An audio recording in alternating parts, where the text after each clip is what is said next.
Hello and welcome to another bonus episode of Fantastic Fights, the podcast about a middle-aged man playing adventure game books out loud on the internet. That middle-aged man is me, HJDoom, and this episode we're looking at a relatively new game book, The Valley of Bones, the first book in the Legendary Kingdoms series by Oliver Hulme, with illustrations by Robin Smith and cover art by Claudio Pilia. It was released in 2019 by Spidermind Games, making it one of the most current things we've ever included on this podcast. This book was suggested by Al Greer, and I'm very grateful to have been pointed towards it. This bonus episode, like all bonus episodes, is made possible by my supporters over on patreon.com/HJDoom. Their largesse means more content for everyone, and all supporters also receive a bevy of gaming material. I'm also currently grinding my way through a new game book, which is about a third done as I start this recording. I'm hoping it will be out for Christmas, but there's been some life stuff that's got in the way recently. With luck, I've got a clear run at it for the rest of the year though, so fingers crossed. The book that Valley of Bones feels closest to on a cursory inspection is Legion of Shadow, the Destiny Quest book we covered a while back. Like Legion of Shadow, Valley of Bones is a big piece of work, running to 903 paragraphs. I've deliberately given myself plenty of time to really grapple with this mammoth tome, but it does mean that there's going to be more of a gap between recording my playthrough and recording my closing remarks, so it's possible I may repeat myself even more than usual. Still, let's start by taking a look at the rules. The rules are more complex than the average game book, but still fairly simple. Characters are described by 5 skills. Fighting and stealth are exactly what you think they are. Law represents your knowledge. Survival helps you to survive in the wilderness, and charisma is charisma. You check your skills by rolling a number of d6s equal to the stat being checked, and seeing how many dice beat the difficulty number specified in the text. You also have a number of successes you need to succeed. So you might need 4 dice to come up with a score of 3 or more to succeed in a check. In a fight, you roll your fighting, and every dice that beats the monster's defense number reduces their health by 1. So, if you have a fighting of 5, and 3 dice roll higher than the monster's defense, then you deal 3 points of damage. Monsters attack in the same way. If you're wearing armour, you get to roll dice to try and reduce the damage with each dice that succeeds, reducing the damage by 1. Now, a big change from most game books is that you run a party rather than a single character. There's a choice of 6 and you select 4. This is a bold direction since multiple characters will create something of a distancing effect and potentially make the story feel less immersive. But it's also something that reflects a classic role-playing trope, so I'll be fascinated to see how it actually works in play. The characters all have a little biographic sketch, which tells you their motivations and a bit about their backstory, along with a nice simple bit of line art that gives you an idea of what these people look like. They are all very neatly written, short and to the point, but giving a decent sense of what the character is about. There's 3 boys and 3 girls, which is also great, and one of the characters is explicitly coded as queer, which makes me extremely happy.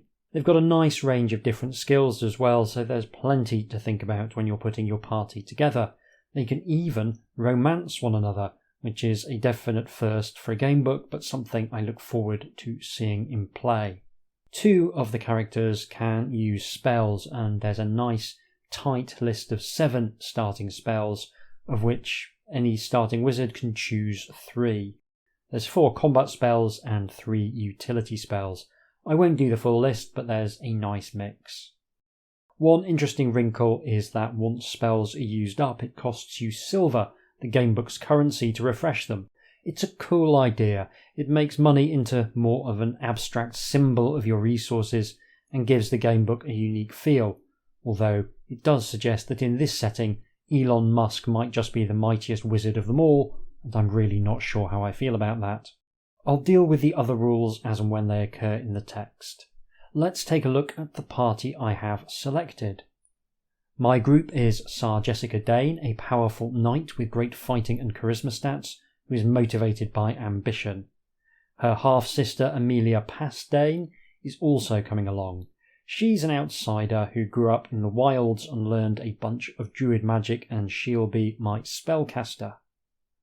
I'm also taking the final female character, Tasha, on the basis that she's good at stealth, queer, and a pirate, and I do love a pirate.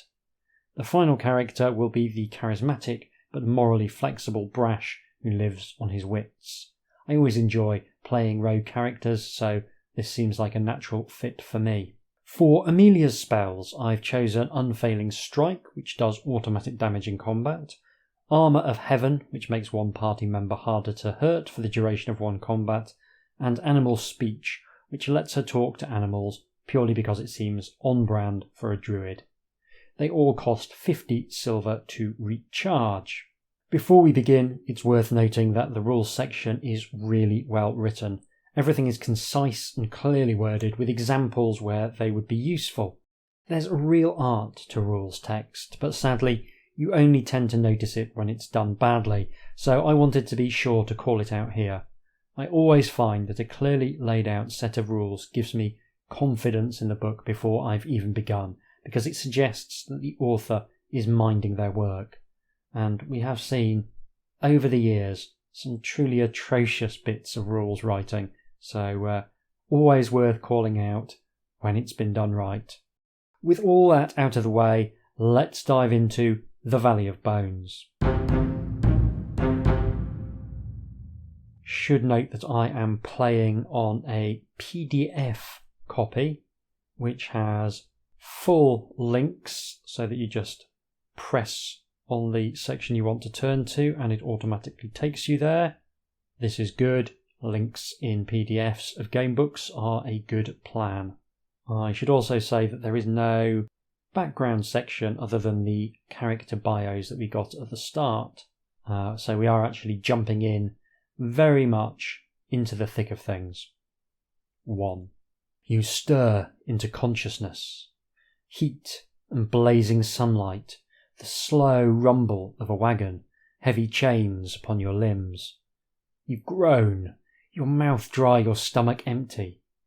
As your eyes focus, you can see your companions, fellow survivors of the brutal pirate attack, crushed together with you in the floor of a rolling wagon. You remember little since then, except vowing to your newfound friends that you would stick together come what may. You are relieved to see they are still alive, but where are you? Gazing through the bars of the wagon, your eyes focus on a blazing yellow-grey desert. To your left, filling the sky, are the stone walls, massive and impenetrable mountain ranges that divide the barbarian kingdoms of the south from the antique and mysterious lands of the Drake Hollow. But which side of the range are you on? The answer becomes immediately apparent as you look beyond the smelly dragon yaks which are ponderously hauling your cage. A vast, crumbling city of minarets and run-down adobe buildings fills your view. The sting in the air and on your lips tell you all you need to know. This is Saltdad, cruel throne of the tyrant Iron King, one of half a dozen tin pot dictators in the barbaric Valley of Bones. You are far from civilized lands here. Thin-faced slavers with spears rattle the sides of your cage, barking at you to get down. You slump on your hindquarters. For the moment there is nothing you can do with you and your companions in chains. You swear you will regain your freedom and start your lives anew. But first you must survive the horrors of slavery. So that is the introduction. Excellent, really tight, focused writing. Hopefully this augurs for what we're going to be enjoying for the rest of the playthrough. The slavers have sold you to the dreaded Saltdad Arena, a grim place where the poor and criminal alike fight to the death for the savage entertainment of the crowd. So we've got some options. So it asks us whether we've got a couple of codes. There's a code word system, although they're not particularly exciting codes, being just a letter and a number. And we don't have any codes because we've only just started. And we haven't fought in the arena before, so the only option we can take is the one that says, if this is the first time you've been sold to the Salt Dad Arena. So in this adventure, you could be sold into slavery multiple times, which is quite interesting. The Salt Dad Arena is the second largest complex in the city, with only the ancient palace looming larger. Its dungeons go deep into the earth, where prisoners, slaves, and monstrous animals are kept in large vaults, with only the feeblest light pouring through the barred arches set high in the ceilings. Your quarters are a large and ancient hall whose walls bear the sigils and faded murals of a more civilized age. Within this chamber are crammed nearly 100 hungry captives, sleeping rough upon the gravel floor and relieving themselves in stinking buckets stacked in a far corner. You ask about feeding arrangements from one of your fellow prisoners, who gives you hollow looks. "You'll know when it happens," he warns. Suddenly, a hatch at the top of the hall is swung open, and the barely cooked carcass of a mountain goat is dropped carelessly into the middle of the hall. There is a great crush as the prisoners surge as one to tear off strips of flesh from the animal. A group of strong men from Larsbreth, slaves like you, batter the crowd away with threats, claiming first rights over the animal. You are starving. So we've got a choice. We can challenge the men to first rights over the meat, we can attempt to side with the men, or we can wait our turn to get something to eat. Well, I do dislike a bully, so I'm going to challenge the men to first rights over the meat. Admittedly, that will just make me the biggest bully in the room, but hey. Puffing yourself up, you and your companions put on a brave show before the slaves, shoving them hard and roaring bold threats. This will require a good deal of bravery and force. So we've got to threaten the greedy slaves, and it is a fighting check. So it's a team check, so our entire group gets to have a crack at it. Jessica has a fighting of 5, Amelia has a fighting of 3, so does Tasha, and Brash has a fighting of 2.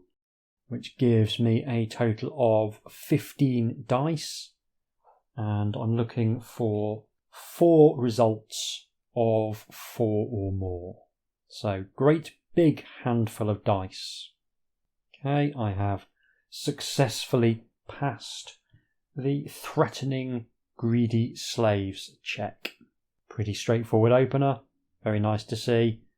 Show you how the system works in practice. So, your physical strength and martial technique intimidate the slaves, who grumble and back down, allowing you to rip the choice and best cooked flesh off the goat first. One of the slaves, a fellow called Tommel, mutters dark warnings about revenge. Snarling at him, you retreat to a corner to finish your food, and we gain the code A2. So there we go, we've successfully got some lunch. Always an important part of any adventure for me, the eating of food. You are almost relieved when the cruel overseers of the arena call you out of the filthy living hall for your first battle. You are fed water by children wearing neck chains in narrow, dusty chambers, who present it to you in a deep bowl from which you are expected to slurp. One of the children, a pretty blonde girl called Milagros, quietly advises you to keep to the edge of the arena and not to engage in the central melee. "Don't use magic," she hisses. "They'll take your tongue." Guards push you on before you can question her further. You are unchained and shoved into one of the gate rooms. Through the heavy portcullis you can hear the crowd muttering in anticipation. You can see a number of crude weapons laid out for selection. Any party member may take a single crude blade, which adds 0 to our fighting score. In addition, there is a single shield, which has an armour of +2, and a maul, which has a fighting of +1 but takes 2 hands to wield. I will give the crude maul to Sir Jessica because she's my fighting expert. I quite like the idea of her beating people to death with what is fundamentally a big stick. And the shield will go to Amelia on the grounds that she has the lowest health. She's only got 6 health, everyone else has got 8. All too soon the portcullis opens to a roar from the crowd. Blinking in the glare of the sun, you emerge into the deadly arena. And there is a little picture of the young lass, Milagros, handing you the bowl in a dank underground chamber where some very sorry looking slaves are sat. The style, I would say, is kind of comic book art style. It's very good, very good. I don't think it's the sort of art that's going to stick in the memory by any stretch of the imagination, but yeah, it's very nicely drawn and adds to the text in the way that good gamebook art always should. There is almost a full crowd in the huge arena, with rich and poor alike rubbing shoulders on long wooden benches. On the sandy and blood-stained floor of the arena are a number of bones and skulls artfully left to bleach in the sun. You can see that all 10 gatehouses have opened, disgorging teams of poorly armed slaves. Some are fearless men and women from Chalice, who do not so much as flinch as the crowd roars for their blood. Bold barbarians of Larsbreth hold their arms and weapons high as they seek endorsement from the bloody-minded crowd. Most of the warriors, however, look more like frightened peasants, mere fodder for the skilled warriors of the arena. Sitting high above the arena upon a throne-like seat is the Iron King himself, a black-bearded middle-aged man, his jagged iron crown sitting proudly on his skull. Next to him stands his bodyguard, the fearsome Malranak, the Death Engine. Now that is a good nickname. I feel as though if you've been nicknamed Death Engine, you are doing well in your chosen field of mayhem and slaughter. The solid metal golem was cast in the elder age of sorcery and has turned aside the blades of a dozen assassins. Okay, it's slightly less impressive being nicknamed the Death Engine if you are actually an engine built for death. I withdraw my previous remark. At a cold and distant motion from the king, the battle begins. One team of excitable youths from the gate adjacent to you makes a sudden rush, hoping to catch you off guard. The crowd roar in joy. The bloodshed is about to begin. You must fight. So we have some slaves and a leader. We fight them at the same time. The slaves have an attack of 4 and they need 5s to score a wound.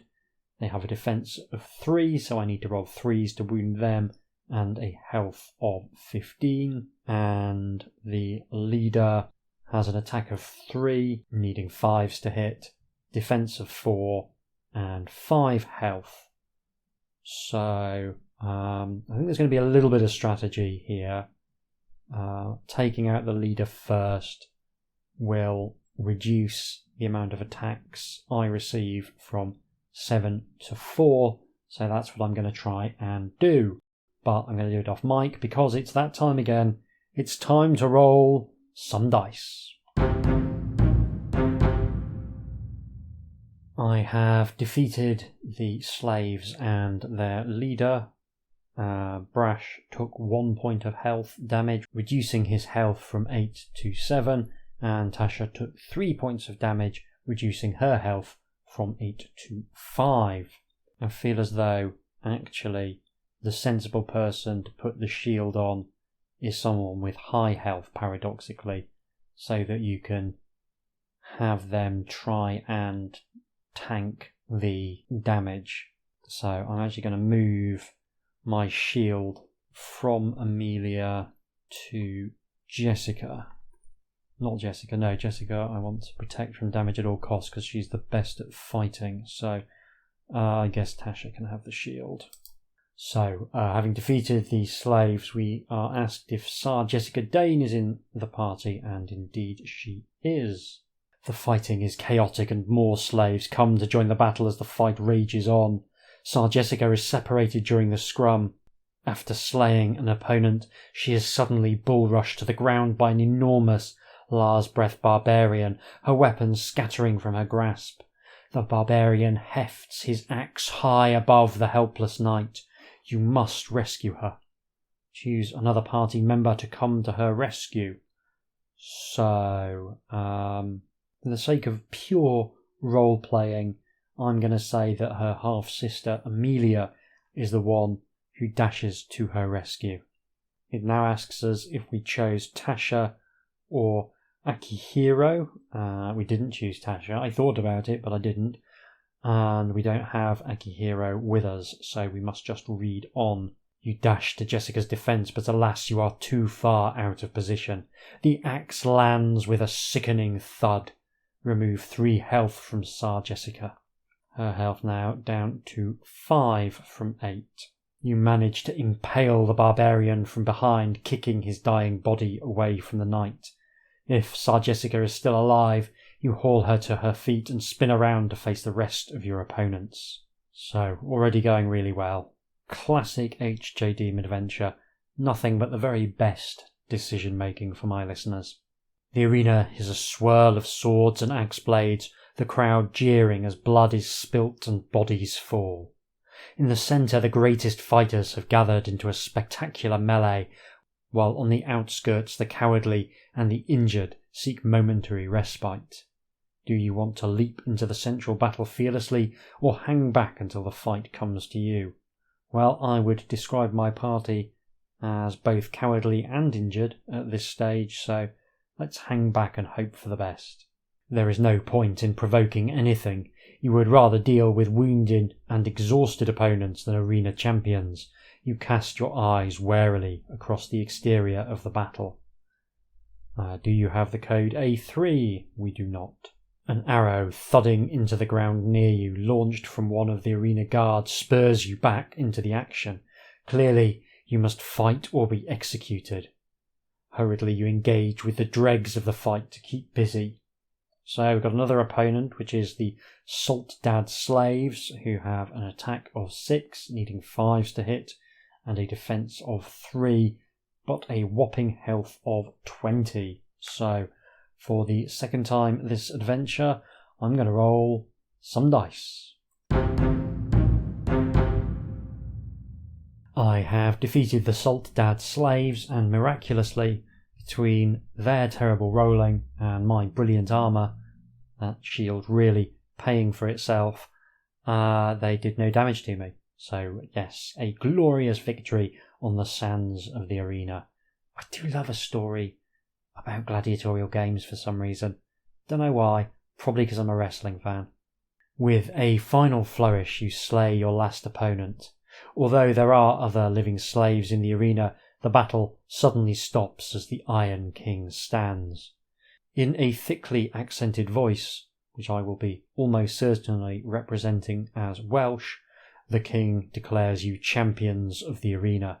The crowd go wild, cheering you heartily as you catch your breath from the intense battle.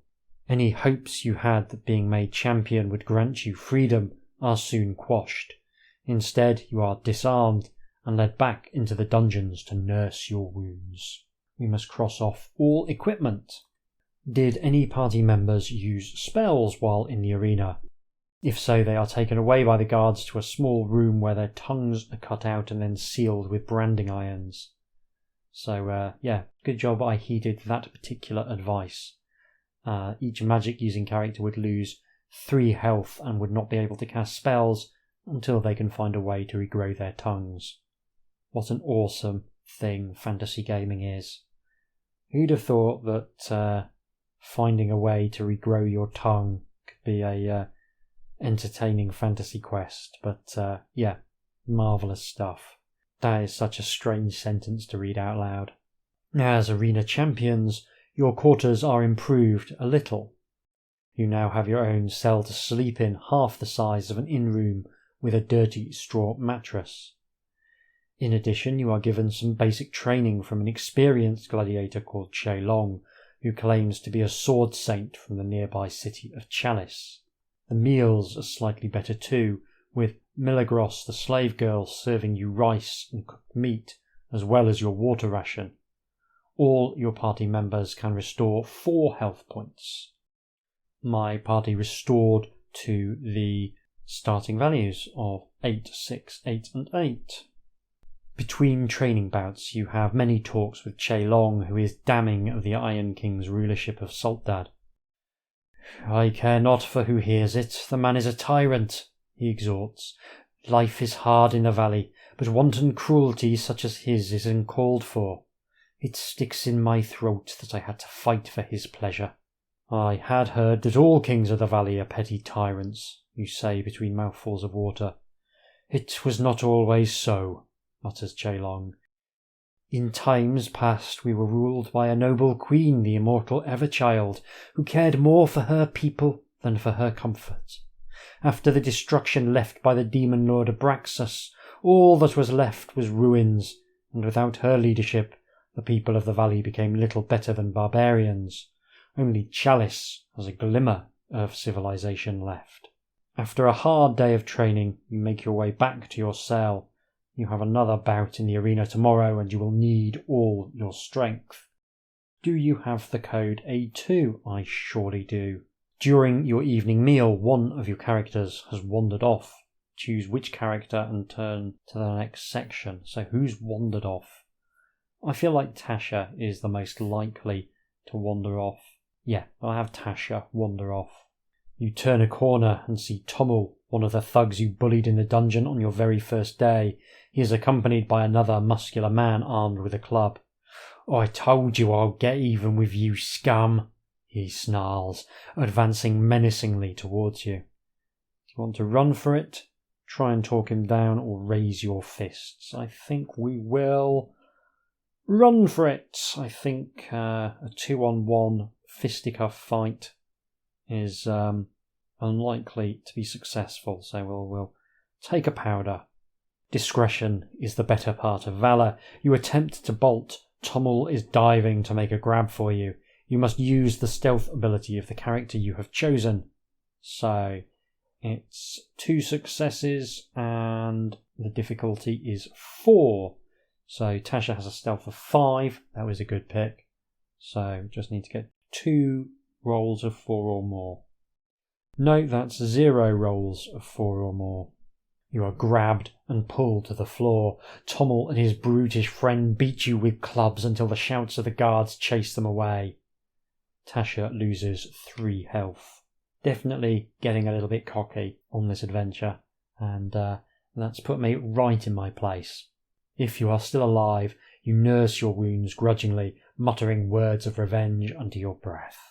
The sound of drums and the crowd's roar echoes in your ears as you are once again lined up in the gatehouse in preparation for your latest bout. So the usual maul, shield and crude blades are available. So give maul to Sar Jessica and the shield can go to Brash. Everyone else gets a crude blade. You step out into the broiling heat, the sun scorching the sands under your bare feet. You are the first competitors into the arena and receive a roaring cheer from the crowd as you appear. High above you, the Iron King gazes down impassively. Malronak the Death Engine standing unflinchingly by his side. There's a picture of the king who looks, average barbarian king, and a picture of Malronak the Death Engine who looks like a Warhammer 40k Space Marine, basically. Pretty intimidating. You look across the heat-swept arena as the far gate is opened. You cannot help but swallow as a pair of shaggy-haired desert lions come snarling out of the gate. Their manes are stained red with the blood of other victims, and they roar at you with filthy yellow teeth. You must fight for your lives. And again, we're reminded that you cannot use spells in this fight under threats of mutilation. So, the first lion has an attack of 4 and it needs 4s. The second lion has an attack of 3 and it needs 4s. They've both got a defense of 4, and the first lion has 9 and the second lion has 10 health. Meaning that once again, I think it's a question of taking down the one with the lower health first, because that will most quickly reduce the amount of damage we are receiving. So, once again, I'm going to roll some dice. I have defeated the lions. In the course of the battle, Brash took 3 points of damage, though his shield did sterling service in protecting him from several more bits of incoming claw and tooth. So quite a high combat book so far, but we have had the opportunity to make quite a few decisions along the way, so I'm not complaining too much. The cheers from the crowd resound across the arena as the final lion falls dead. You cannot help but stifle a tear at the death of the noble beasts, cruelly plucked from the wild to fight for the entertainment of the savage crowd. Feeling more bestial than even a lion, you are taken from the arena and disarmed, eager for another bowl of water to slake your aching thirst. You come upon a sight of even greater cruelty. Poor Milagros is being shouted at and struck by an angry guard, enraged at receiving a splash of soup across his armour. The poor girl is on the ground in his shadow, nursing a bruise on her cheek as the guard pulls out his whip to punish her further. Do you want to dash to her defence or keep well out of it? I will dash to her defence once again. Don't care for bullies. You rush the guard, pulling him to the ground and kicking his whip away. Alas, more guards are never far away, and soon the room is filled with sweating, swearing soldiers who restrain and beat you as the other slaves look on. Each character must lose 2 health points. If this would take any character below 1 health, they stay on 1 health. The guards will not beat you to death this time. So predictable, but I don't regret it. Though I may come to regret it the next time I have to fight in the arena. You bend to help the injured Milagros, who tells you not to worry. Though I've had much worse, but you are gracious to help, she says, wincing as she smiles. Perhaps you would walk me to the kitchens. I fear my hands tremble too much to carry the soup. Assisting Milagros, you follow her down the poorly lit tunnel towards the kitchen. You are brave warriors, and you have kind hearts, she says. It is not right that you should suffer and stultify here.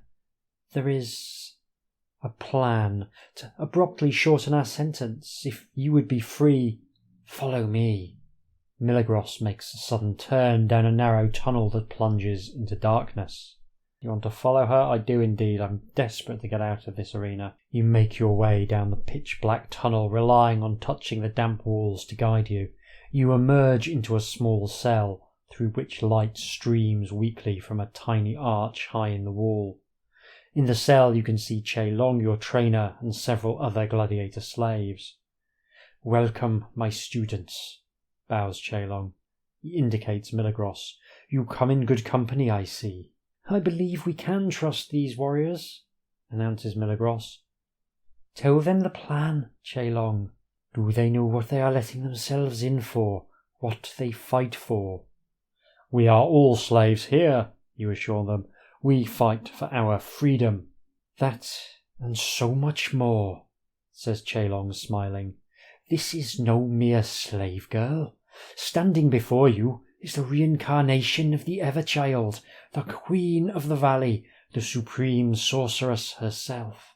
You look down at the dirty blonde waif. She speaks well, but could she really be a queen? The Everchild is a figure of legend, a story told to squires and children. Milagros sees the doubt in your eyes and places a finger in her soup bowl. She withdraws it and paints the walls with the thick soup, drawing strange symbols and wards, which begin to pulse and move as if under their own power. To your astonishment, she has drawn a spell upon the walls filled with arcane power. If you have any spellcasters in your team, they can learn the following spell. Soothing Touch, which can be cast at any time. Your hands glow with divine energy. Choose one of your party members. They may restore 5 points of health. And it recharges at a cost of 50 gold. 50 silver, I should say. With a wave of her hands, Milagros bathes your bodies in healing energies. You may restore the health scores of all your characters to full. If any of your characters have lost limbs, tongues, or other organs, they are restored. Quite like the idea that you might regrow your appendix if you'd had appendicitis as a child. In addition, any diseases or curses you are affected by are also removed. There can be no doubt. This young slave girl, if not the Everchild, is certainly a sorceress of great power. We can now ask her about how she came to be enslaved, or we can ask her about the escape plan. Let's ask her how she came to be enslaved. I'm very nosy. I am not yet at my full potency, admits the Everchild, running her hand through her filthy locks. In my eagerness to see the Iron King dethroned, I sided with a certain group of revolutionaries. Sadly, we were ambushed by the king's men, and there was no opportunity for me to use my magic to turn the tide of the battle. I opted to keep my identity secret until a more appropriate juncture. But are you indeed the Everchild reborn, as the legends say? You insist. I believe so. She nods. I was born to common folk, yet my mind is filled with memories, manners, and skills from a past life. Even if I am not, I am determined to replace the Iron King's tyranny with even-handed justice. I am willing to take on the mantle of the Everchild, so why not take her name as well? Why do you not escape using your magic, you ask? It is not yet mighty enough for me to effect an escape on my own, she explains. Beside, a queen needs followers, and mine are imprisoned here. We will leave together, or not at all. A noble sentiment, you admit, but how exactly do you plan to escape? It irritates me that the solution to a bad king is always a good monarch and not dispensing with the entire institution. But, I guess you've got to stick with the forms and tropes of fantasy literature. But there's plenty of fantasy literature which does interrogate the ideas that maybe there's nothing inevitable about an inherited monarchy, and indeed even in medieval history, other options are available. Chelong steps forward, giving his seat to the Everchild. The arena is ancient and was once much bigger. There are vaults and tunnels that lead deep into the earth. We have, in secret, excavated one such tunnel. We cannot be sure that it leads to the surface, but we are willing to chance it. Why have you not gone already? You ask. We have no weapons, and there are creatures down there in the dark, mutters Chelong. We were driven back in our last venture. It is too dangerous to proceed unarmed. Unfortunately, the guards keep the weapons very well secured. They are not keen on allowing slave gladiators unfettered access to arms. How can we help? You ask.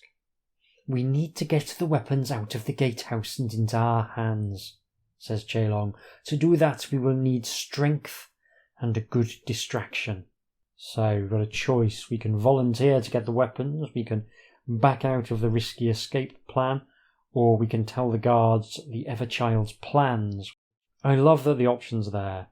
I'm never going to really take it because I'm too much in favour of classic gaming tropes. I'm always going to take the side that leads me to the most exciting adventure, but I like that the option to be a absolute backstabbing, treacherous figure is there. It allows you the chance to roleplay as Michael Gove, if nothing else. So we'll volunteer to get the weapons because we crave action. In order to get the weapons, you will need to split up your party. Choose up to 3 members to perform a distraction and 2 party members to steal the weapons. You must have at least 1 party member performing each mission.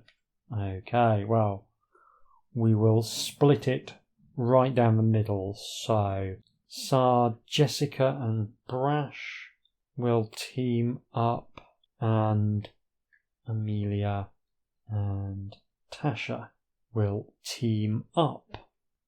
That gets me some fighting and some stealth in both groups, which I think could be pretty useful. Although one group is vastly more charismatic than the other. Jessica and Brash should be able to talk their way out of problems.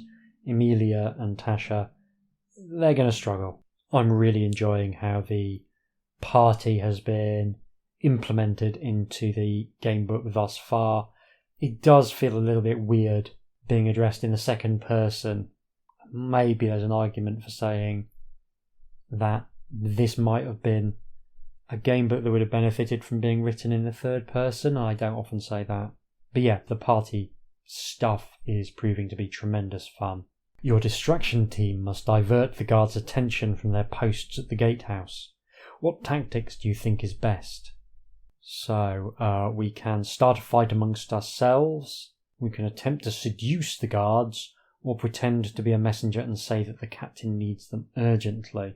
Of those, Amelia and Tasha are not going to be particularly good at seducing the guards. Amelia looks and behaves very much like someone who's lived in a forest for the last 20 years, and Tasha's an obvious pirate.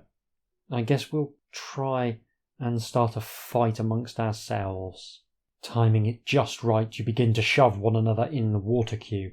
To make it convincing, you start to exchange a few hard blows, attempting to drag other slaves in the queue into the rumble. Good use of the word rumble. More fights should be referred to as rumbles. Each party member involved in the fight must lose 1 health point. Only party members assigned to the distraction team can contribute to this check. So to stage a convincing fight, it's a fighting check, giving us a total of 6 dice to play with, and we need 3 successes on a 4+. So should, on average, make this. We don't. That's 1 success out of 6. You cannot encourage the other slaves to join in the fight, meaning that the guards in the water queue are able to handle your disruptive behaviour. You are thrown into your cells and forced to abandon your attempt on the weapons today. That night you gather together and try to make new plans. You can reorganise your teams if you wish. Yeah. What strategy will you attempt now? Well, I think Jessica and Brash are going to form themselves into a Hot People's Alliance to try and seduce the guards, while Amelia and Tasha go about trying to nick the weapons. Let's see if being hot is really a superpower. Unfortunately, if Jessica Dane is in the distraction team, the guards refuse to comply. Their sense of personal honour is too strict to attempt such a strategy. So, okay, we'll go and reorganise once more, and this time we will send Brash and Tasha, who are the, I think, horniest of the available characters, to go and do the distraction, whilst Jessica and Amelia attempt to rob the weapons lockers. So, can't even give it away at this point. The guards have been looking at you with hungry eyes recently. You sidle up to the gatehouse guards, suggesting all sorts of pleasures could await them in exchange for a few paltry rations. Only party members assigned to the distraction team can contribute to this check. You need 2 successes on a 3+ check. So with 8 dice, that I would have to be trying really, really hard not to successfully seduce these guards. Oh yeah, they've been seduced, alright. The eager guards take your distraction team away to a more private location. Hopefully this should give the other team enough time to carry out their task. So it's the first time we've seen any hint of what you might term adult-oriented content in an adventure game book we've covered. I can't remember any examples off the top of my head. It's nice drawing on a wider palette. Sexual exploitation of prisoners is an unpleasant and well-attested fact of history. Keep it light, HJ, keep it light. I'm choosing to read it in this instance as more of a light-hearted adventure staple than the exploitation of people who aren't in a position to say no. The door to the gatehouse is now unguarded and your weapon-stealing team can approach. The only obstacle is the gatehouse door, which is locked at all times. Do you want to steal the key from the overseer's office or attempt to force the door? So, with a stealth of 3 between them, Sarah, Jessica and Amelia are going to force the door. Picking up a nearby bench, you attempt to ram the gatehouse door. It's a team check. The difficulty is 5 and we need 3 successes. So we've got 8. Could be alright. Success! Excellent. If you succeed, the door flies open after a few attempts. The gatehouse's weapon store is open to you. You may take any of the following items. Hide armour, which adds 1 armour. Shield, which adds 2 armour. A maul, 2-handed fighting weapon. An iron short sword or a crude iron blade.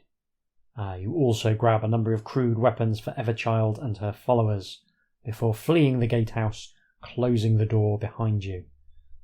We'll stick with Brash having a shield. We'll give Jessica the maul. We will give Tasha the armour. And we will give Amelia the iron sword. So the logic here is kind of that I want to divide up my damage and my tankiness so that in a fight I can assign damage to Tasha and Brash, who've got defences first, while Amelia and Jessica do the actual damage dealing. I think that makes the most sense. Yeah, I don't feel like this is a system where you want to put all your eggs in one basket. There's an argument for saying Brash should have the armour and the shield and just be sat there as an 8 health tank because his fighting is the absolute worst. But again, I don't want to have too many in one place, so we'll see what happens. Time is of the essence. You quickly regroup with your companions and make your way down the darkened tunnels to the dig site. A tiny crawl space has been painstakingly carved out of the wall, concealed by a few broken barrels. The Everchild, Che Long, and 3 other conspirators are here, delighted to see you as you come bearing armfuls of weapons. They have not been idle, securing torches and packs stuffed with water skins and food supplies. What follows will not be easy, the Everchild warns. The tunnels are far from safe, but with your help we might just stand a chance. At a nod from the Everchild, Che Long descends into the tunnel first, with you following tight behind. The flames from your torches lick the low roof of the hand-dug tunnel, and the space is claustrophobic in the extreme. To your delight, the tunnel eventually breaks through into an ancient chamber, half flooded with 2 arched exits. The walls are painted in odd flecks of colour, displaying an ancient city dominated by a tall palace. The palace of my ancestor still stands, notes the Everchild as she examines the decaying mural with you. Most of the rest of the city is little better than brick hovels now. There is much work to be done. You examine the exits from the chamber, one at the back of the waterlogged chamber which seems to descend down into yet more murky water. The dry exit looks the most logical, but I wonder where the water-filled one leads, muses the Everchild. Do you want to offer to scout the watery arch or suggest that you head through the safer, drier archway. Let's go for the safer, drier archway. Let's not descend into the watery arch. This may be slightly influenced by having played a lot of Dark Souls 2 recently and being absolutely terrified of anything that might slow my movement. You emerge into a large chamber filled with cobwebs which incinerate at the touch of your torches. The floor of this chamber has half collapsed, and in a small crevice you can make out the eggs of giant spiders heaped one upon another. The adult spiders lurk in the ceiling corners of the chamber, waiting patiently for a chance to strike. You could make your way carefully through the crevice, since sloped rubble is piled up on either side of the drop, but you would have to carefully navigate past the eggs. You also spy a narrow ledge around the crevice, which might allow you to avoid the crevice completely, provided you all make it across without falling. Or perhaps it would be wiser to attack the spiders whilst you are on firm ground and get a battle out of the way. Do you want to creep through the crevice, sneak along the ledge, or provoke the spiders into battle? Ooh, that is a really tough decision. That is a really tough decision. I think I'm going to try and fight the spiders to get them out of the way. I just have this image of trying to sneak along a ledge and just waking up many spiders and then a whole bunch of spiders hatching and it just becoming this big spider fiesta. And I've nothing against spiders in real life other than, don't come in my house please. But yeah, a spider fiesta doesn't sound like a barrel of laughs, so let's try and fight some spiders. So, in such a dangerous place, battle appears inevitable. You confer with the Everchild, who agrees with your plan to strike first. She raises her hand and unleashes a terrible blast of power that jolts all the giant spiders clinging to the roof. They come tumbling down, but quickly regain their feet and rush to an attack. So there are 4 spiders, one black, one grey, one green, one red. They all need 5s to hit. They've all got a defense of 4. They vary in health from 6 to 4, and they vary in attack from 4 to 5. So I'm going to try and take out the weakest spider first, and then try and take out one of the ones with the most attack next. I think that's the sensible way to proceed. This feels like quite a tough fight. So, I'm going to roll some dice. I have defeated the spiders. Brash was reduced to 7 health, and Tasha was reduced to 6.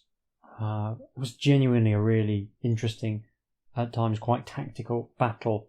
I also exhausted one of my spells, the Unfailing Strike spell, to deal 3 damage immediately to one of the spiders to finish it off, so that I would definitely reduce the amount of damage coming my way.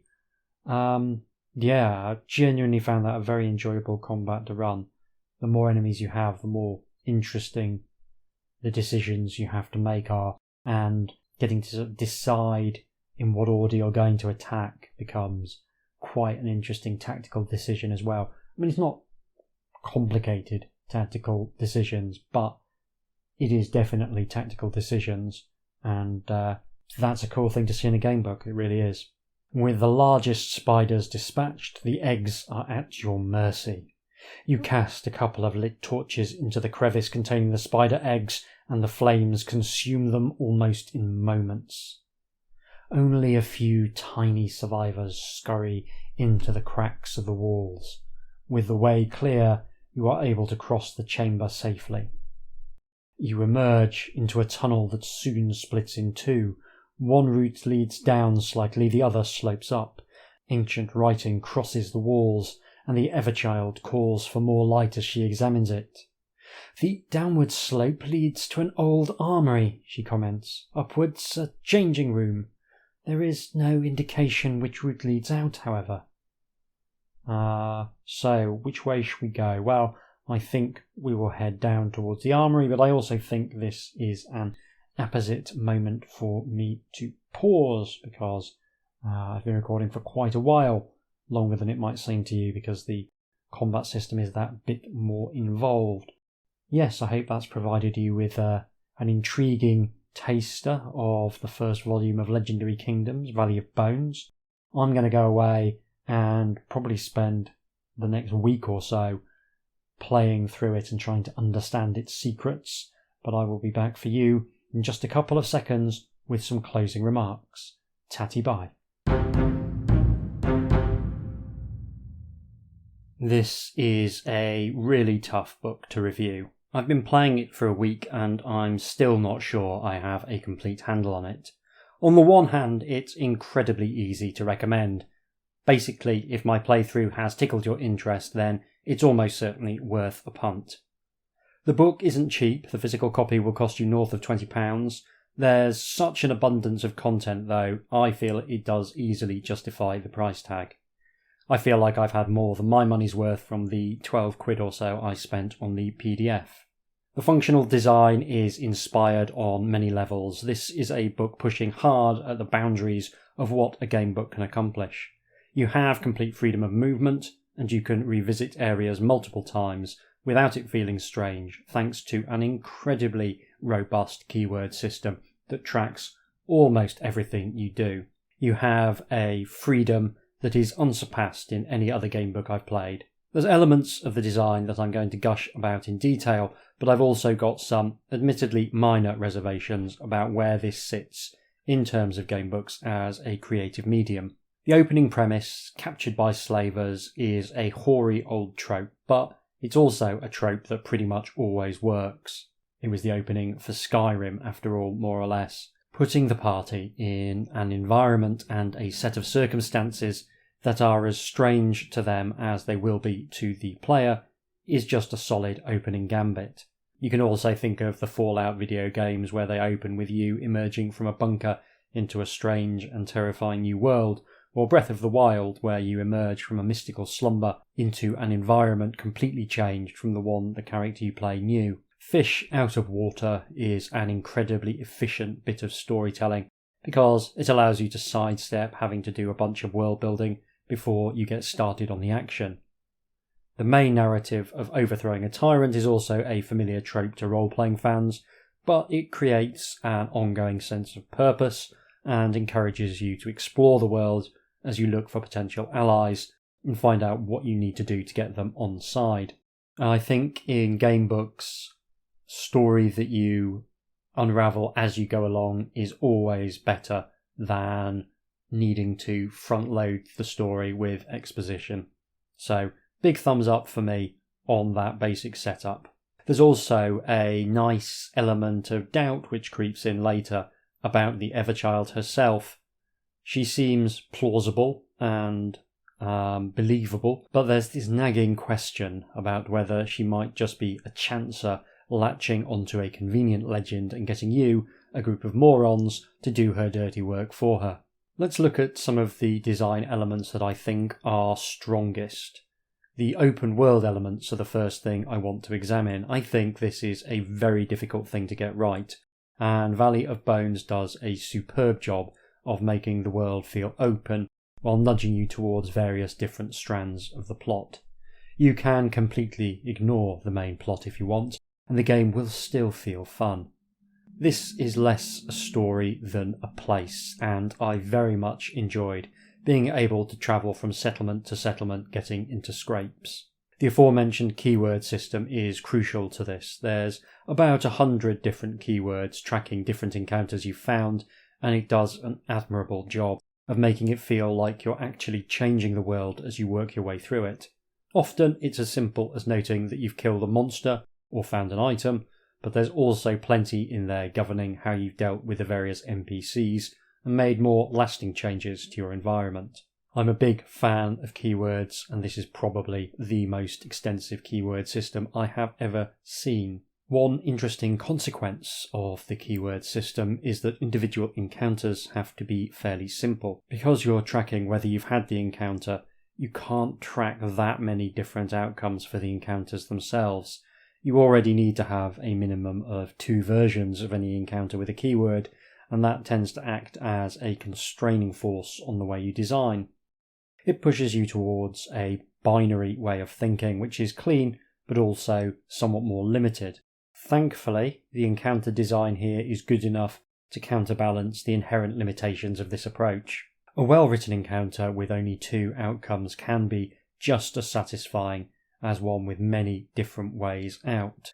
Because of how the keyword system and open world approach impacts on the design space, there's actually not as many encounters as you might think in a book that runs to 900 paragraphs, and that's actually a good thing. Each settlement contains a manageable number of things to do at any one time. You get a nice flavour of the places, but they don't become overwhelming. There's a nice clear map which also helps with this. And there's something lovely about trekking across the valley, then realising that you've found something or someone that might open up some new options in one of the places you've already visited. That sense of a world that is changing and reacting is really strong, and that helps to mitigate the simplicity of the majority of the encounters. Not all of them are simple by any means either. There are some that are considerably more complex, and that's adding more variety, which is always a good thing. The encounters are also remarkably well balanced. There is a sense of levelling, there is a sense of progression, but the levelling system is quite flat. You don't get much more powerful at the end of the story than you were at the beginning. And that also, I think, is a really smart choice, because it does give you that sense of progression, but it also means that the encounters can be constrained within a relatively narrow range of difficulty. There's definitely some that are much more difficult, but you're not going to find that the choices of where to go are illusory because of the difficulty of the encounters. You can go in lots of different places at lots of different stages of the adventure and still feel that you're having a more or less balanced time. The mechanical writing is very strong for the most part too. Mostly the paragraphs are short but evocative, packing a lot into a few words, which is the holy grail of gamebook prose, especially if you're going to be visiting areas relatively frequently. I never felt like I was fighting through the words to get to what I needed to know. There are some areas that feel underwritten, specifically the dungeons, where the terse style highlights exactly why I think dungeons are so hard to write. It's very difficult to make a series of corridors come to life, and Valley of Bones doesn't really make more than a token effort. There's a fair number of interesting things behind the doors in the dungeons, but there's also just a lot of fights. It's a fair reflection of the classic role-playing experience, but it's also not my favourite end of role-playing tropes. The good news is that the high prevalence of fights means that it's time to talk about the combat system, and the combat system is just fantastic. I could already see from reading the rules that the combat system would probably work fine, not least because it's a lot like the Warhammer wargaming system, and I know that works perfectly well. But I was even more impressed when I actually started running the fights. This book has hands down the best fights I've ever had in a game book. The fact that you've got a party with different abilities makes even simple fights involve at least a modicum of tactical thinking. Given that you're usually fighting a few different enemies at once, there's a real pleasure in deciding what order you're going to attack, which target you're going to attack, and which party member is going to tank damage, and when you're going to use your limited number of spells. I found myself weighing up quite a number of different factors with the fights, trying to optimise my damage output to end the fight quickly, and that usually meant focusing down one fighter at a time to reduce the incoming damage as quickly as possible, but there were points where I thought I might be able to end the fight a round early if I split my damage between targets and just tried to tank the incoming blows. So it's not quite a one-size-fits-all approach. The system itself gives a nice wide range of different fights in its core systems, which means that there's less need for combat tricks to make things feel interesting. You've got a number of sliders that you can mess with to create a variety of interesting challenges before you even start thinking of introducing new rules. Combat tricks are certainly present, but already a monster with a few attacks that hit on 3s presents a slightly different challenge to a monster with lots of attacks that hits on 5s, even if the actual damage output might work the same on average. When you're presented with a range of monsters with different health, different defense, different attack scores, there's a whole bunch of ways that the fight can play out. All things being equal, it is fairly straightforward to work out what the optimal approach should be, but things tend to just get more interesting once the randomness of dice actually kicks in. If a monster has a chance, even if it's a low chance, of putting out enough damage to kill one of your party, that monster suddenly becomes a priority target, even if it's not strictly the best target according to the probabilities. It's a lovely system that makes most fights feel interesting and potentially dangerous.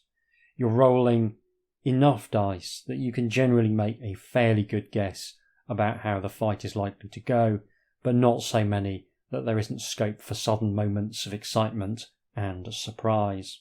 This is because if you roll more dice, the shape of the distribution changes. If you roll 1d6 once, each outcome of that d6 is equally likely. Roll lots of dice, however, and the mean roll of 3.5 per dice becomes more and more likely. If you roll 100 dice and total the score, you'll probably get somewhere around 350. You're very unlikely to roll a score of 100, which would be all ones. If you've ever played a war game that involves big fistfuls of dice, you'll be aware that big units perform more reliably than small units. Over many games they both deal the same amount of damage per model, but the bigger unit tends to show less variation in their damage output, and if they do perform extremely well or badly on one turn, they'll probably perform more in line with expectations the next turn because of regression to the mean.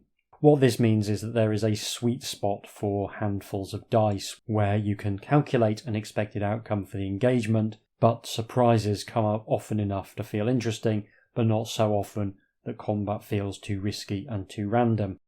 Valley of Bones combat generally feels like it's bang in that sweet spot. The combats all feel fair, but there's plenty of scope for the unexpected. It just plays out extremely well in practice.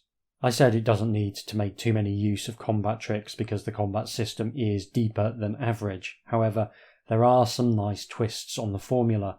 There's a great fight with some skeletons and some skeleton archers, where you have to deal at least some damage to the archers each round to prevent them shooting at you.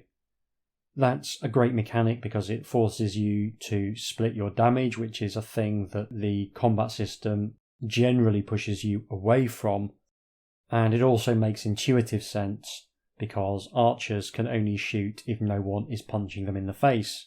I mean, I'm no expert, but I think that's how bows work. There's an ambush in one of the dungeons which was possibly the most exciting fight experience I've had in a gamebook. A desperate fight which I only just survived, burning all my spells and magic items along the way. Then a desperate dash back through the dungeon to the entrance so I could make the perilous journey back across the desert to a city that would allow me to heal up and lick my wounds. It's something you could only have in a book with a non-linear approach, and knowing that I could heal up and return to the dungeon and have another crack made retreat feel more tactical than simply giving up. Of course, then one of my party died of heat stroke on the way back, and I did throw my toys out of the pram a bit. I had a little tantrum and decided that I would start again because I just didn't want to carry on adventuring without my stupid hot idiot Brash. disappointing, but I actually quite like the idea of a group of adventurers disbanding after suffering the death of a comrade. It's easy to imagine one of the survivors as a fixture in a local tavern, trying to drink away their guilt and issuing slurred warnings to the next generation of wide-eyed adventurers that there's sometimes a terrible cost to a life of heroism. It's a textbook example of how a good system elevates a book and creates narratives which the author didn't anticipate.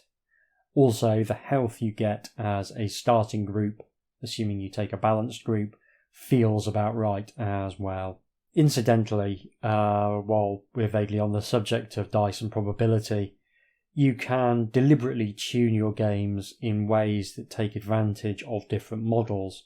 My very silly retro hack of Dungeons & Dragons deliberately uses a single d6 as the resolution system because I wanted the game to feel random in the same stupid way that Dungeons & Dragons d20 system does, because systems using a single die as a resolution system always feel more random in the moment than game systems that use multiple dice, which, as we've seen, tend to cohere around a mean roll.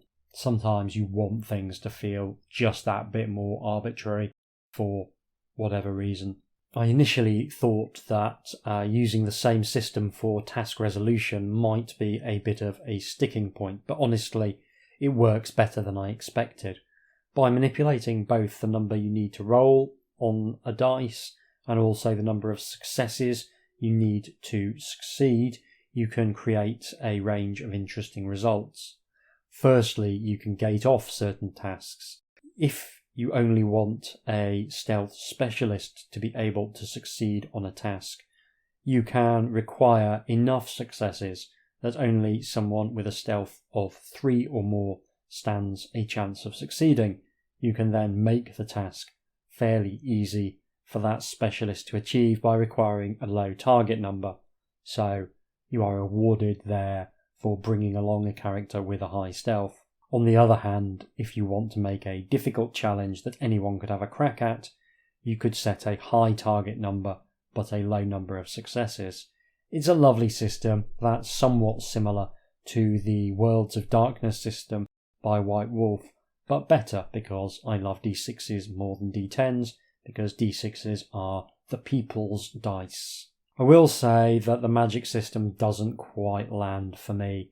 It's still well worth taking a spellcaster for plot reasons and to get access to the higher lore stats, but the spells, while useful, don't create quite enough of an impact in combat, given that you can only use them once. I did find myself using them, however, and even if it's not the strongest part of the system, it's still basically fun. All of these different systems and the number of characters and the keywords and the items creates a lot of complexity. It's the first time I've needed to use a spreadsheet just to keep track of everything. Between stats for 4 people, equipment, keywords, clues and items, it can feel a bit overwhelming at times. There is a free record sheet from the publishers, but honestly, a spreadsheet just seemed like a better option, to be honest. I ended up playing with the book open on my tablet and another copy open on my laptop, so I could check rules whilst I was playing through the game. Thankfully, the rules are so clear and straightforward that I rarely needed to refer to them. The PDF copy works really well, of course, but the paper copy is probably better. It has reminded me that I need to think about these things with my own PDF books and perhaps provide some additional resources where they might be useful. Despite all this mechanical baggage, there's a surprisingly good sense of narrative flow, although you are totally free just to blunder around the world, getting into scrapes. There's plenty of times when you'll be moving with purpose. Picking up a rumour in one location, then travelling to investigate feels very empowering, because you know that you could also just go and do something else if you felt like it and then return to the main plot. And it's also great to be able to flee from a dangerous area and know that when the time is right, you've got some more sharp things, you'll be back to settle accounts. But there is still a nice, coherent plot running through the book, and you are gently steered towards it rather than being absolutely required to engage with it and do a few other odds and sods on the side. And this approach creates plenty of opportunity for emergent storytelling alongside the intended plot. And one thing that I really like about game books and video games is their ability to generate meta-narratives that are drawn from the source material but go beyond it in ways that the creator cannot envisage.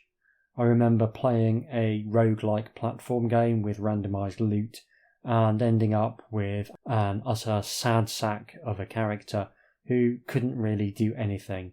He was just absolutely screwed by the random rolls, and nothing I did seemed to make it better. That poor benighted loser was one of hundreds of characters I played in that game, but he sticks in my mind because he was so uniquely cursed. He had a narrative about being Unlucky Keith. Unlucky Keith wasn't something the developers deliberately designed the game to produce. He was the outcome of the systems working together in a slightly bizarre way.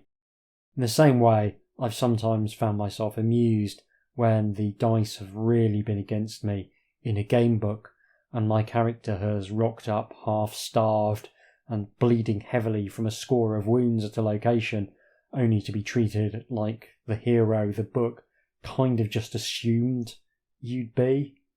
Please help us, the locals wail as my character struggles to staunch the flow of blood. I mean, there is a kind of dark comedy to that which I really enjoy. The more ways you have of engaging with a game, the more meta-narratives they can generate, and Valley of Bones is a great example of the kind of media that produces those meta-narratives almost every time you play it. Interestingly, you don't get meta-narratives in the same way in a tabletop role-playing game because they are inherently reactive to player actions and experience, though anyone who has ever tried to run a published scenario for a gaming group has probably got a host of stories about the way the party managed to utterly break the plot through doing the unexpected or failing to do something that was in theory trivially easy. You could certainly have a character who survived a dungeon only to pathetically die of heat stroke on the way home, but you wouldn't be able to do what I did, which was imagine the consequences for the party and their disbanding, because if you are playing in a role-playing game on the table, even incentive to want to hang on to your character and not just call it a day because one member of the party has dropped dead. And even if you did that, it would become part of the narrative. It wouldn't become part of a meta-narrative. Now, there's a big influence of video games, I think, on Valley of Bones, and I would say that it's a mixed blessing. It's a book that very much wants you to engage with its systems, and in many ways more than engage with the characters. There are elements of the game book that feel so strongly like a video game that I wonder whether it might not be better off as a video game, perhaps in the style of Mike Singleton's Lords of Midnight, not least because there is a lot of bookkeeping that a video game would make seamless. Yet, the barrier for entry into the gamebook space is still so much lower than the barrier for entry into the video game space. To turn this into a video game, you'd have to do all the work of the book, and then you'd have to do a bunch of other work on top. You'd need a lot more art, you'd need a user interface, you'd need programmers. You could maybe get somewhere close with Twine on your own, but you're still going to multiply the labour considerably. Also, the ability for anyone to hack a gamebook should not be underestimated. In the later stages of playing, as my deadline for finishing got ever closer, I found ways to very slightly cheat and make the experience a little bit smoother by essentially allowing myself to fast travel from one settlement to the next once I knew the ins and outs of the journey between them. And that's something that you don't get in a video game without people with specific skill sets. Also, when I was very pressed for time and the deadline was really looming very large, I could skip combats and just assume that I passed stat checks because I'd already seen enough of the book to know the systems worked and were fair and balanced, and I could eyeball fights and be pretty confident that I'd be able to win them, but it might take a little while because the combat system is not particularly fast, and that didn't feel like massively cheating. And that ability to decide absolutely how you personally engage with the material is something very powerful that gamebooks have that video games don't. My nature means that I'm always seeking perfection. When something is great, I want to know how it could be better. There's some tremendous work gone into this book, and I think that once the whole set is out, you could spend months adventuring around the world the author has designed, setting your own goals and deciding for yourself which bits you want to do in which order. And that's unique and amazing, but some of that does come at the cost of a truly compelling narrative. The narrative is there, but it's not the strongest part of the experience. It's an amazing game, but it's not necessarily an amazing book. Some of my favourite moments from playing it were the character-based moments. Akihiro's search for enlightenment stands out as a particular highlight, and I wanted more of those. I loved the little interactions the characters have with each other when they begin to develop feelings for one another, but those moments had a tendency to be swamped by long periods of tramping back and forth, doing small tasks for people, and trying to remember what locations various clues were tied to. Essentially, I want the platonic ideal of a gamebook which has Valley of Bones scope and sense of freedom, but weds that to a truly engaging story that feels grounded in the characters. I want the moon on a stick, basically. The moon on a stick.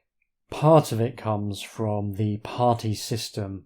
I've talked about some of the good things that this system does in terms of making the fights so fascinating, but there's also a distancing effect that comes from having multiple viewpoint characters, and that never sits entirely well with the second person, and indeed the narrative sometimes flips into the third person when it wouldn't be possible to describe the events in the second person without confusion abounding. Jumping from viewpoint character to viewpoint character in the second person is a strange experience. If it were done in a conventional novel, it would be a very interesting formal piece of experimentation, but here it just has a tendency to muddy the waters a little. It's not a serious problem in the sense that most of the text works absolutely fine, but it is something that makes it a little bit harder to identify with the characters. If it were me doing it, I think I might have been tempted to have a party leader who is more of a traditional gamebook blank slate that the reader can project themselves onto, and then have them recruit other characters into the party that they could romance or fall out with or what have you. That would create some additional writing challenges when you want to pick people to do particular tasks or split the party in two, but I think there's more benefits than downsides in creating something that marries that desire to represent an adventuring party with the feeling of immersion that a second-person narrative provides. Those might make it sound like I'm a bit down on Valley of Bones, and there are times when I did find it a little frustrating and a little repetitive, but overall the good far outweighs the bad for me. If you don't have access to a role-playing group, Valley of Bones is definitely the closest thing I've found to modelling the experience of a certain kind of tabletop role-playing campaign, and that is an astounding accomplishment. It's pushing right up against the fringes of what is possible in the medium of gamebooks, and that's something I will always celebrate. It's one I definitely recommend, and I will be getting a copy of the second book in the series as well. You can actually travel between the various different locations that the books are set in and kind of treat it as one big campaign, and I'm very intrigued to see how that works in practice. Well, that's all for this episode. Join me in a couple of weeks for the next regular episode when I'll be covering Master of Chaos from the Fighting Fantasy series. If you want to get in touch with me, then you can do so via HJDoom retrofun, all one word, @gmail.com. If you're enjoying this podcast, then please consider leaving a review somewhere people might notice. Thank you very much for listening. Take care, and I'll see you soon.